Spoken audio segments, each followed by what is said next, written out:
এজন্যই আল্লাহ রাব্বুল আলামিন বলেন ফাকিমুস সালাহ, ও গোলাম যত হক আছে হুকুকুল্লাহ, আমার যত হক আছে প্রথম নাম্বার হক নষ্ট করবা না। হক নষ্ট করে দিনভর ভ্যান চালাইবা, মনে করবা শান্তি তোমার ঘরের ভিতরে চলে আসবে। আল্লাহর হক নষ্ট করে সারাদিন ভ্যান চালাইবা, মনে করছো সন্ধ্যাবেলা আসলেই শান্তি ঘরে চলে আসবে। আল্লাহর হক নষ্ট করে ব্যবসা করবা, ব্যবসার ভিতরে শান্তি পাইবা না।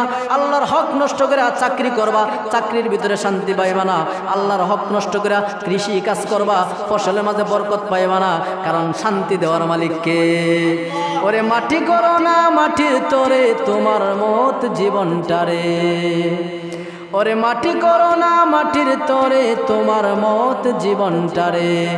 জীবন যৌবন দাতা যিনি, বিলাও জীবন তাহার তরে। জীবনের মালিককে, যৌবনের মালিককে, এই জীবনের আর যৌবনের হিসাব যিনি নিবেন তিনি কে? এজন্য আল্লাহ বলে গোলাম কোন সংসারের পিছে পড়ে তোমার জীবনটাকে মাটি করতেছ? কোন নেতার পিছে পড়ে তোমার জীবনটাকে মাটি করতেছ?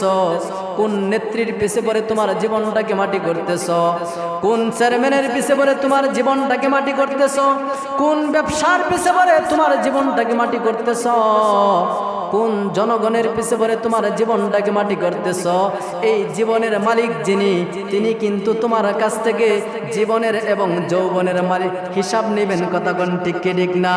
ওরে মাটি করো না মাটির তরে তোমার মত জীবনটারে।